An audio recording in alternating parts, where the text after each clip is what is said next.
I was one of those kids that would be scared to ask for anything. As a soft spoken child, to get up the nerves to ask for something would almost cause me to pass out. My hands would start to sweat as I rehearsed in my head what to say. Many of times I would walk into the room to ask for something only to pretend like I was looking for something. Even if I sensed that my mom was in a good mood, I still couldn't bring myself to ask. I remember spending the night with my aunt, and she had left for work. Her daughter and I were the only ones home, and she was upstairs talking on the phone. So I decided to sneak downstairs and get something to drink. I opened up the refrigerator and found some juice. I looked around for a cup, but I decided that if I used a cup, they would know I had drunk some juice. As I lifted up the jug to my mouth, my aunt came busting through the door. It frightened me, and I dropped the jug on the floor. I was so scared. I braced myself for a slap or two.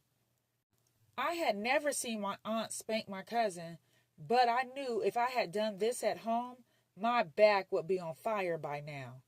She walked over, grabbed some paper towels, and started cleaning up the mess. I put the top on the juice that I was able to save. As I watched her clean and mop the kitchen floor, she stopped and took me by the shoulders and looked me in the eyes and said, "You don't have to sneak and get things here, baby. Just ask." Just ask. Just ask got me a no, with no explanations at home. My mom only said yes when she was asleep. My brother was the only one brave enough to do that. She would be so tired from work that if you touched her hand and spoke softly, she would always say yes. He could ask if he could go outside, and it would be 8 o'clock at night, and she would say yes. She couldn't punish him because we would vouch for him.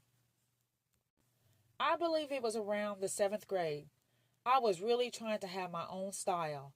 To make my new look complete, I wanted a pair of black and white saddle shoes. You know, the Oxfords. I really wanted a pair. I reasoned with myself that since it was basically a clothing item, she might say yes. Again, I practiced what I was going to say. "Mom, I never ask for anything." Or, "I always take care of my shoes." I was ready.